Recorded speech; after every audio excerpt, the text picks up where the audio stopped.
Então, quando criança, você aprende essas coisas. E vocês os aceitam pela fé. E eu ainda tenho essa fé, mas conforme fui mais velho, cheguei a isso pelo intelecto e através da leitura. A palavra escrita foi muito importante porque era você. Sabe, você tem todos esses livros, os Bíblia, você sabe, você tem os diferentes evangelhos e coisas que as pessoas estão bastante familiarizadas com. Mel Gibson, o homem que passou 12 anos e mais de 30 milhões de dólares do seu próprio dinheiro para fazer de A Paixão de Cristo a mais filme bíblico baseado em pesquisa histórica, já produzido, apenas abordado publicamente Bíblia que contém 22 livros a mais do que aquele da sua igreja. A alegação dele é contundente. Existem inteiros ensinamentos de Jesus após a ressurreição em a Bíblia etíope que eram deliberadamente retirados das escrituras ocidentais, antes que a maioria dos cristãos sequer soubesse que eles existiam. Ensinamentos sobre o fim de dias, sobre falsas igrejas construídas em seu nome, sobre incêndio que retornaria a separar os verdadeiramente fiéis dos artistas.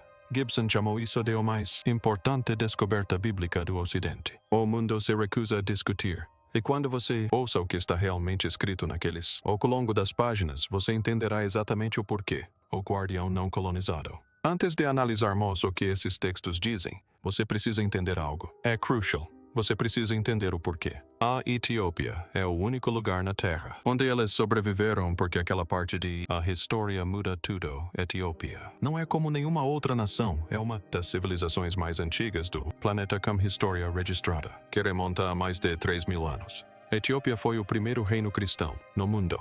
Aqui está o problema. A Etiópia nunca colonizou, enquanto quase todos. Outra nação africana tinha sua própria cultura, língua e tradições espirituais. Substituídos pelos impérios europeus, a Etiópia estava sozinha. Nenhuma potência estrangeira alguma vez conseguiu impor com sucesso a sua versão de cristianismo solo etíope. Isso, um único fato é a razão pela qual você está aqui. Ouvi essa história hoje. Dr. Ephraim Isaac, o estudioso nascido na Etiópia que fundou o Departamento de Afro-Americanos, estudou em Harvard e passou décadas traduzindo manuscritos gays, colocou claramente.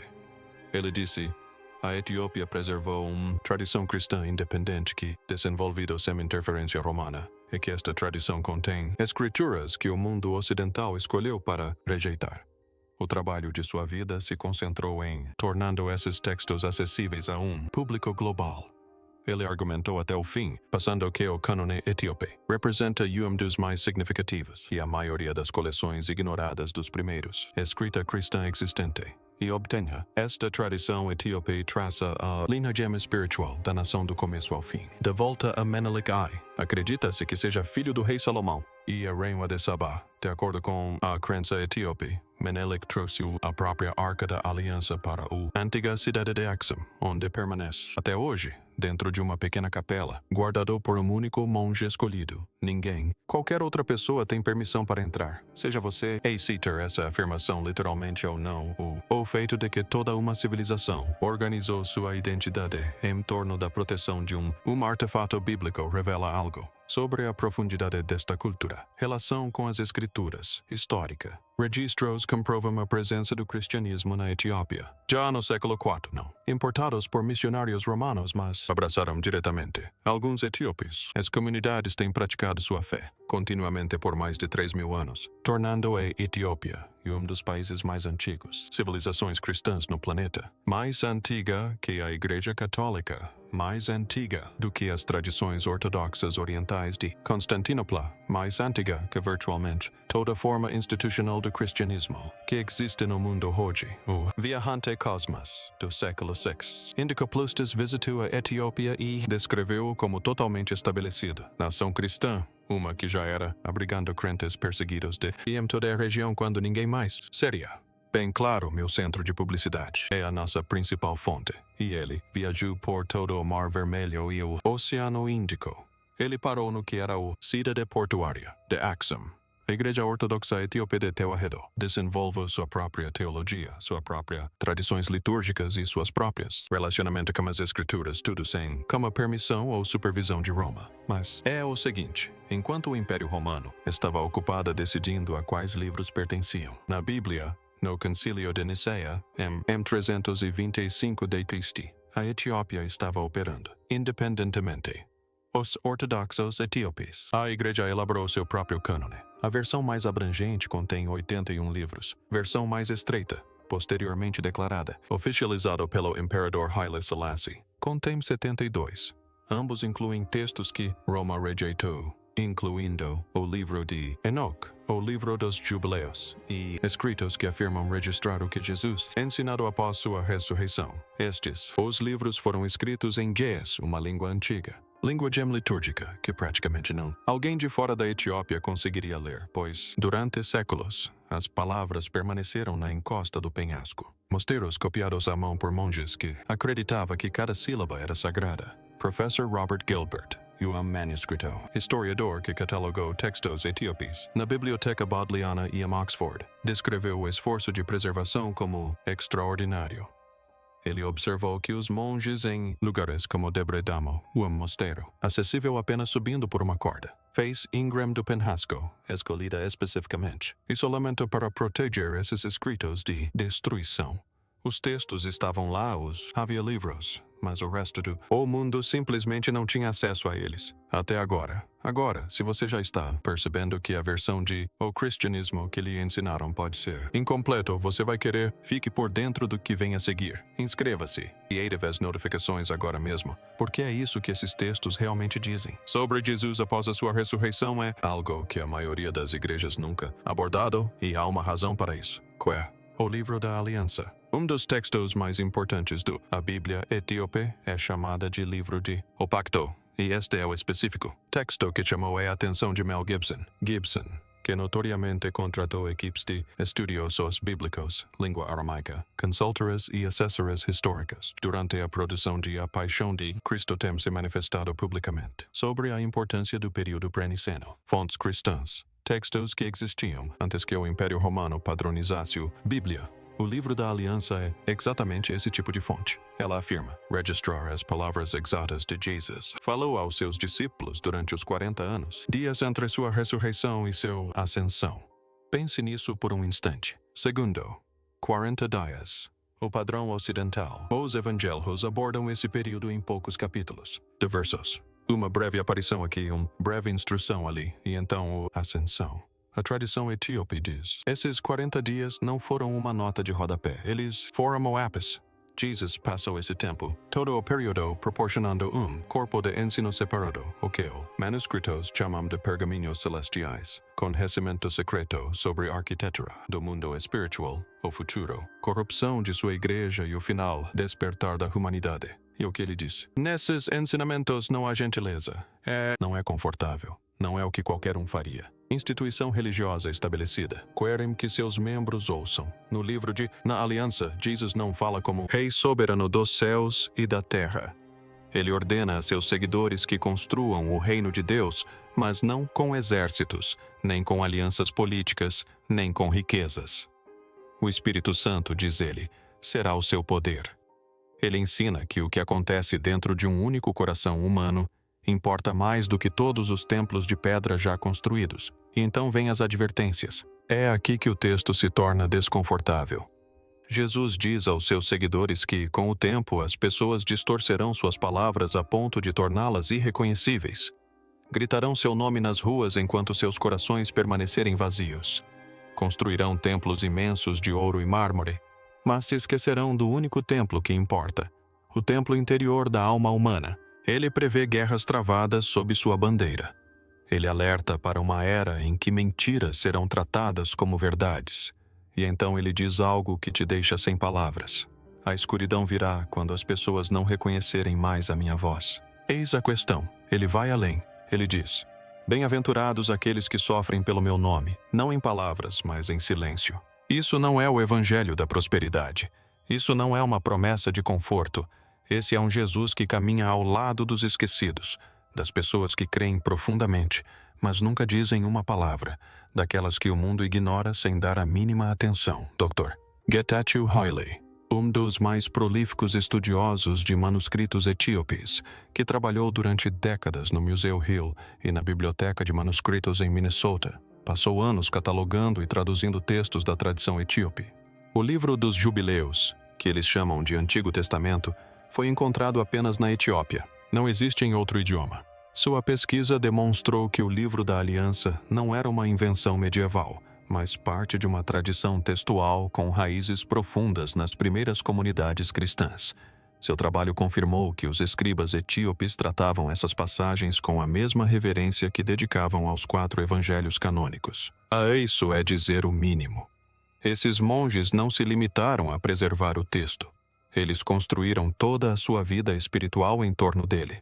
Mas o que o Livro da Aliança adverte não é nada comparado ao que o texto seguinte exige: as advertências da didascália contra falsos líderes. Se o Livro da Aliança se assemelha a uma profecia, a didascália se assemelha a uma acusação. Este texto etíope oferece instruções diretas e práticas sobre como viver como um verdadeiro seguidor de Cristo. Viva com simplicidade, jejue regularmente, ore constantemente, e mantenha-se longe de líderes corruptos que exploram os fiéis. A linguagem é direta. Jesus adverte especificamente contra as autoridades religiosas que se apresentam como santas, enquanto destroem secretamente a vida das pessoas comuns. Uma passagem diz: não sejam como os escribas do futuro, que vestem vestes brancas, mas devoram as casas dos pobres. Pense nisso por um segundo.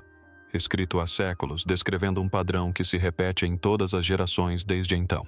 Estudiosos etíopes que estudam esses textos há gerações apontam 3 razões específicas pelas quais a Igreja Ocidental os rejeitou. A primeira é o controle político. Roma precisava de uma Bíblia simplificada que pudesse ser gerenciada centralmente. Menos livros significavam menos perguntas. A segunda é o misticismo. As escrituras etíopes estão repletas de encontros angelicais, guerras demoníacas e batalhas espirituais em dimensões invisíveis.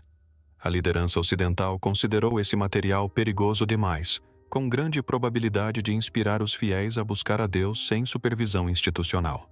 E a terceira razão é a mais reveladora: o medo. Se as pessoas comuns ouvissem esses ensinamentos na íntegra, talvez parassem de depender de padres e bispos para mediar sua relação com Deus. E veja só, o próprio Gibson já falou exatamente sobre essa dinâmica. Durante entrevistas sobre a Paixão de Cristo, ele discutiu como o processo de canonização bíblica foi tanto um ato político quanto teológico.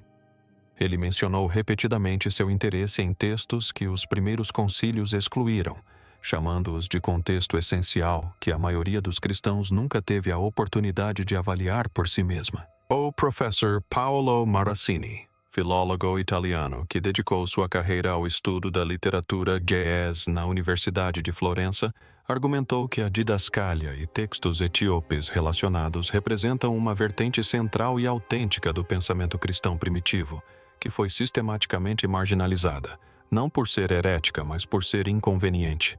Essa distinção é importante. Herético significa errado. Inconveniente significa ameaçador ao poder. Essas duas coisas não são a mesma coisa, nem de longe. E o que vem a seguir na Bíblia etíope vai ainda mais fundo do que a política institucional.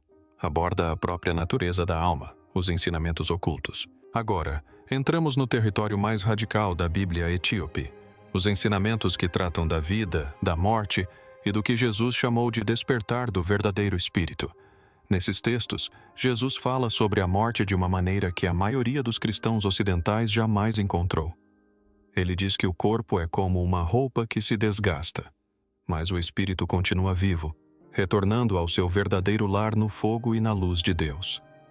Seus seguidores ficaram aterrorizados, mas Jesus lhes disse que o medo deles era direcionado à coisa errada. O verdadeiro objeto de medo, disse ele, não era a morte física, mas sim viver sem o espírito. Ele chamou isso de morte que caminha enquanto o coração ainda bate.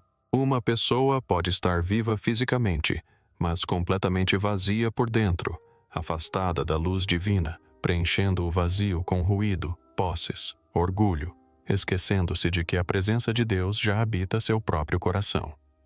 Eis a questão. Cada pensamento, cada sentimento que Jesus ensinou, carrega poder espiritual. Ela eleva a alma em direção à luz ou a arrasta para as trevas. Anjos caminham ao lado de cada pessoa. Demônios sussurram à mente. Nada é neutro. Cada pequena decisão constrói uma escada para o céu ou um caminho para a escuridão. Ele disse a seus discípulos para orarem com todo o seu ser, não apenas com palavras. Que o seu corpo se torne uma oração viva, disse ele. Que o seu silêncio fale mais alto que os sermões. E é aqui que a coisa fica verdadeiramente extraordinária. Ele advertiu que seu legado seria corrompido, suas palavras alteradas, sua imagem repintada para servir aos poderosos, seu nome vendido como mercadoria. Olhe ao redor e me diga se ele estava errado. Há também uma passagem notável nesses textos sobre a própria natureza da criação. Os escritos etíopes descrevem duas forças atuando no universo. Uma é o verdadeiro Criador, a fonte de toda luz e bondade genuínas. A outra é um ser cheio de orgulho que construiu um mundo falso, que parece belo na superfície, mas é oco em seu âmago.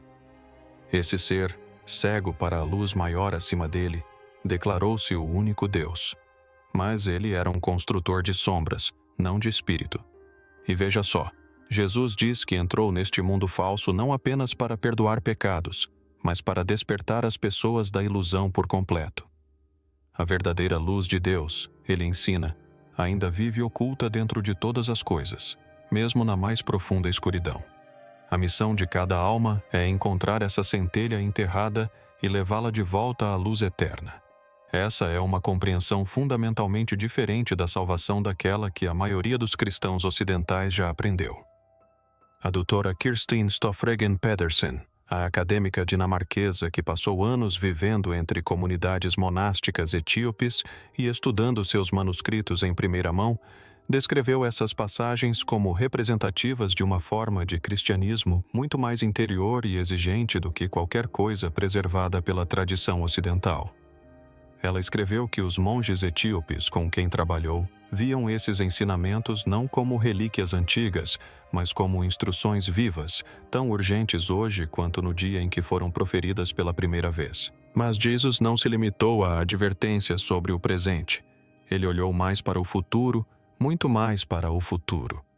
E o que ele descreveu soa como uma mensagem enviada diretamente ao nosso século, a profecia final. Antes de sua ascensão, os textos etíopes dizem que Jesus proferiu o que eles chamam de sua profecia final. E essa é a passagem que, segundo pessoas familiarizadas com a pesquisa de Gibson para sua tão aguardada sequência, A Ressurreição de Cristo, ocupou a atenção do cineasta mais do que qualquer outra. Ao fazer este filme sobre a ressurreição agora, você também tem essa obrigação. Isso, você está fazendo algo muito semelhante ao que fez com A Paixão de Cristo, que é uma história profunda.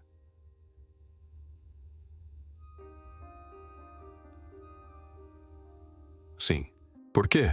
Porque parece que foi escrito ontem. Jesus disse que chegaria o tempo em que o amor desapareceria da terra. A fé se tornaria uma mera performance. As pessoas adorariam com a boca aberta e o coração fechado. A religião se tornaria uma fantasia, em vez de um fogo transformador. Mas aqui está o ponto crucial. Mesmo nesse deserto espiritual, ele prometeu que seu espírito retornaria. Não em catedrais, não por meio de instituições poderosas, mas sim nos lugares silenciosos, nos lugares quebrados, nos lugares ignorados. Meu espírito se moverá aonde a religião não pode chegar, disse ele. Os orgulhosos não o verão, mas os quebrantados sim. Eles me conhecerão não por meio de palavras, mas pelo fogo. Esse fogo, explicam os escritos etíopes, não é destruição, não é punição, é despertar. Ele queima a falsidade e o orgulho, como uma fornalha purifica o metal, destruindo tudo o que é falso até que reste apenas o que é real. Jesus disse que esse fogo retornaria antes do fim de todas as coisas e, quando viesse, separaria aqueles que verdadeiramente buscavam a verdade daqueles que a usavam apenas como máscara. Muitos que estudam esses textos acreditam que a profecia fala diretamente ao nosso momento atual. Um mundo afogado em ganância, virtude performática e vazio espiritual, mas que, simultaneamente, anseia por algo real, algo que não pode ser comprado, fabricado ou controlado, algo que nenhum algoritmo pode produzir e nenhuma instituição pode conter, e então, a promessa. A frase que Gibson, segundo relatos, leu e releu mais do que qualquer outra passagem nos manuscritos etíopes. A verdade jamais morrerá. Eu sou a semente e a espada. Eu voltarei. Os textos etíopes não terminam em desespero. Terminam com uma declaração de que nenhuma quantidade de corrupção, supressão ou traição institucional pode extinguir a verdade permanentemente. Ela encontrará o caminho de volta, não através de impérios, não através de organizações, mas através de corações humanos individuais que se recusam a parar de buscar. Os monges que guardaram essas palavras por séculos entenderam algo que Gibson, à sua maneira, também reconheceu. Eles não estavam preservando manuscritos antigos, estavam mantendo viva uma mensagem viva, uma mensagem que o resto do mundo havia esquecido ou sido proibido de ouvir. O que Gibson compreendeu. Então aqui está a pergunta que deve estar ecoando em sua mente agora. Por que um dos cineastas de maior sucesso de Hollywood, um homem que passou mais de uma década e gastou centenas de milhões de dólares buscando a precisão bíblica, apontaria para textos que o cristianismo tradicional rejeitou há quase 2000 anos? Gibson não é uma figura marginal. A Paixão de Cristo arrecadou mais de 600 milhões de dólares em todo o mundo. Ele consultou estudiosos do Vaticano, especialistas em língua aramaica e historiadores em vários continentes. Quando Gibson chama a atenção para um texto bíblico, isso tem um peso que os periódicos acadêmicos não conseguem igualar. E veja só, seu interesse pela Bíblia etíope não é casual. Fontes próximas à sua equipe de produção de A Ressurreição de Cristo indicaram que Gibson tem estudado extensivamente textos pré-nicenos, incluindo manuscritos etíopes, como parte de sua pesquisa sobre o que Jesus disse e fez durante os 40 dias entre a ressurreição e a ascensão, o próprio período que o Livro da Aliança afirma cobrir em detalhes. Pense nisso por um segundo. O cineasta bíblico de maior sucesso comercial da história está analisando os mesmos textos que monges etíopes protegeram com suas vidas durante séculos. Os mesmos textos que Roma excluiu. Os mesmos textos que contêm advertências sobre falsas igrejas, profecias sobre a corrupção do nome de Cristo e ensinamentos sobre um fogo espiritual interior que nenhuma instituição pode controlar. Se a Bíblia etíope preserva ao menos uma fração dos ensinamentos autênticos de Jesus, as implicações são impressionantes. Significa que o cânone bíblico ocidental está incompleto. Significa que dimensões inteiras da mensagem de Cristo foram ocultadas de bilhões de pessoas ao longo de dezenas de gerações. E significa que a tradição cristã mais antiga e ininterrupta da Terra, uma que nunca foi conquistada, nunca foi colonizada, nunca foi colocada sob o controle de Roma, guardou silenciosamente a verdade enquanto o resto do mundo era instruído a parar de questionar. E isso é dizer o mínimo. Porque a questão mais profunda não é apenas sobre o que foi ocultado, é sobre o porquê. Por que uma instituição que alega representar os ensinamentos de Jesus suprimiria deliberadamente as próprias palavras que ele proferiu? Que tipo de estrutura de poder se beneficia de uma congregação que ouve apenas parte da mensagem? E o que acontece com essa estrutura de poder quando a mensagem completa finalmente vem à tona? Essas são as perguntas que Gibson está fazendo. Essas são as perguntas que a Etiópia vem respondendo há 3.000 anos. E essas são as perguntas que, uma vez ouvidas, não podem mais ser desouvidas. Quer você veja esses textos como escrituras divinamente preservadas ou como antiga tradição teológica digna de exame sério, a mensagem central que eles carregam é impossível de ignorar. A presença de Deus não é um lugar distante, não é uma recompensa concedida após a morte. Está dentro de cada pessoa viva neste exato momento. A própria alma é o verdadeiro templo e o fogo da verdade, não importa quantos séculos esteja enterrado, não pode ser extinto. Gibson compreendeu isso. A Etiópia sabe disso há 3.000 anos e agora você também sabe. Então, agora você ouviu os ensinamentos que foram cortados da sua Bíblia, os avisos que foram enterrados por séculos e a profecia que parece ter sido escrita exatamente sobre o mundo em que você vive agora. A questão é, o que você faz com isso? Deixe sua resposta nos comentários. Você acredita que esses textos foram suprimidos deliberadamente ou existe outra explicação? Nós lemos todos os comentários e, honestamente, algumas das melhores conversas de todo o canal acontecem aqui. Se este vídeo mudou a sua perspectiva sobre a história do cristianismo, clique no botão Gostei e inscreva-se agora mesmo. Ative as notificações. Em breve, teremos um vídeo que se aprofundará ainda mais no que o livro de Enoque, um desses textos etíopes proibidos, revela sobre a origem do mal e o destino dos anjos caídos. Você não vai querer perder. Clique agora. Já está na sua tela.